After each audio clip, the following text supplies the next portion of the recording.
Oke, kita semua tahu Bank Rakyat Indonesia atau BBRI. Rasanya bank ini ada di mana-mana ya. Nah, sebagai salah satu pilar ekonomi kita, pertanyaannya, gimana sih kinerja mereka belakangan ini, terutama di tengah pasar yang ya naik turun? Yuk kita bedah bareng laporan keuangan terbaru mereka. Nah, itu dia pertanyaan besarnya kan, gimana kinerja bank sebesar ini tahun lalu? Jawabannya tuh, ternyata nggak sesimpel yang kita kira. Ada banyak cerita di balik angka-angkanya. Dan dalam beberapa menit ke depan, kita bakal kupas tuntas semuanya. Oke, ini dia peta perjalanan kita. Pertama, kita lihat gambaran besarnya dulu. Terus, kita cek rapor 2025-nya. Setelah itu, kita bedah apa aja sih yang bikin hasilnya begitu. Tentunya, kita juga bakal dengar kata para analis. Dan terakhir, kita intip sedikit prospek ke depannya. Siap? Langsung aja kita mulai. Oke, bagian pertama, gambaran finansial. Sebelum kita ngomongin angka, penting banget nih buat kita paham dulu, siapa sih sebenarnya BBRI ini? Karena mereka ini bukan sekedar bank biasa. Nah, ini dia. BBRI itu kan bank terbesar kedua di Indonesia. Tapi yang bikin mereka beda itu fokusnya. Misi utamanya tuh bener-bener buat menjangkau sampai ke akar rumput. Laporan dari Samuel Sekuritas juga menekankan banget betapa vitalnya peran mereka buat UMKM, buat usaha-usaha kecil di sekitar kita. Bisa dibilang, inilah DNA-nya BBRI. Oke, kita udah kenalan sama BBRI. Sekarang saatnya kita lihat rapornya. Gimana sih hasil akhir mereka di tahun 2025? Yuk kita lihat angkanya. Dan ini dia angka utamanya. Laba bersih BBRI setahun penuh di 2025 mencapai 56,7 triliun rupiah. Wow, angka yang luar biasa besar ya. Tunggu dulu, tapi ada tapinya nih. Angka 56,7 triliun ini sebetulnya turun sekitar 5,5% dari tahun sebelumnya. Tapi jangan panik dulu. Ini ternyata nggak bikin pasar kaget sama sekali. Kenapa? Karena para analis keuangan emang udah memprediksi angka segini. Jadi hasilnya tuh bisa dibilang, ya inline atau sesuai ekspektasi. Nah, pertanyaannya sekarang, apa sih cerita di balik angka-angka ini? Kenapa labanya turun, tapi pasar tetap tenang? Yuk kita bedah lebih dalam lagi. Oke, sebelum lanjut, ada satu istilah penting yang harus kita ngerti bareng, CASA. Ini singkatan dari Current Account Savings Account, atau gampangnya kita sebut aja dana murah. Isinya ya giro dan tabungan kita semua. Kenapa ini krusial banget buat bank? Simpel aja, karena ini sumber dana paling murah buat mereka.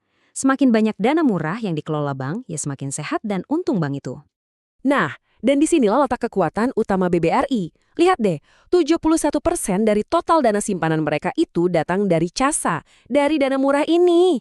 Ini tuh pondasi yang kokoh banget. Nggak heran kalau para analis memuji-muji struktur pendanaan BBRI ini.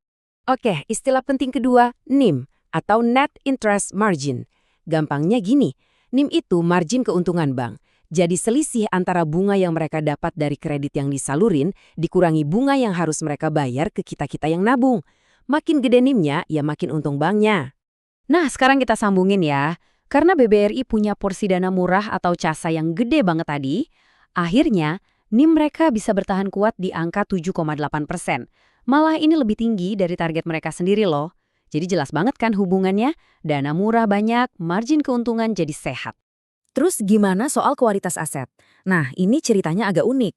Di satu sisi, kredit macetnya atau NPL itu ada sedikit kenaikan, oke? Tapi di sisi lain, kalau kita lihat gambaran yang lebih besar yaitu Loans at Risk atau LAR, ini mencakup semua pinjaman yang berpotensi bermasalah, angkanya justru membaik, turun jadi 9,6%. Ini sinyal positif. Artinya secara keseluruhan BBRI lagi beres-beres portofolio mereka dan kondisinya makin stabil. Oke, kita udah lihat angkanya, udah bedah juga ceritanya. Sekarang, gimana kesimpulan para ahlinya? Apa kata para analis? Yuk kita cek. Dan ternyata para analis cukup kompak loh. Kita lihat di sini, baik dari Indo Premier maupun Samuel Sekuritas, rekomendasinya sama. Beli. Walaupun target harganya ada sedikit perbedaan, ya wajar. Tapi pesannya jelas banget. Keduanya sama-sama optimis dengan prospek BBRI ke depan.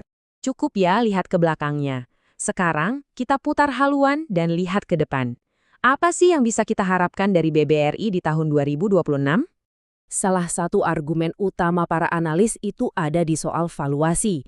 Coba deh perhatikan rasio P per BV atau price to book value ini. Gampangnya, P P per BV itu ngebandingin harga saham di pasar sama nilai buku perusahaannya. Nah, yang bikin menarik, rasio P per BV BBRI saat ini tuh ada di bawah rata-rata 10 tahun terakhir. Buat para analis, ini bisa jadi sinyal kalau harga sahamnya sekarang ini lagi miring atau didiskon, padahal fundamental perusahaannya kuat.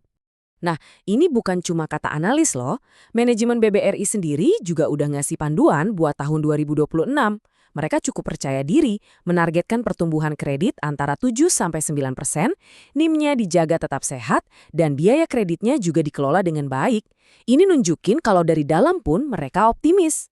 Oke, jadi kalau kita tarik benang merahnya, gimana? Pertama, kinerja BBRI di 2025 itu bisa dibilang tangguh. Kedua, kekuatannya ada di dana murah yang melimpah, itu kunci. Ketiga, kualitas asetnya secara umum makin membaik. Dan terakhir, para analis kompak bilang prospeknya positif dengan rekomendasi beli. Cukup jelas ya? Nah, semua ini membawa kita ke satu pertanyaan terakhir yang cukup menggelitik. Kita tahu kan, akar BBRI itu kuat banget di ekonomi mikro di UMKM. Ini udah jadi kekuatan terbesar mereka selama ini, tapi pertanyaannya, seiring mereka terus beres-beres portofolio, apakah akar yang kuat ini akan tetap jadi mesin pertumbuhan utama, atau justru bisa jadi resiko terbesar mereka? Ini pertanyaan yang jawabannya cuma waktu yang bisa kasih tahu, dan pastinya menarik banget buat kita pantau bareng-bareng.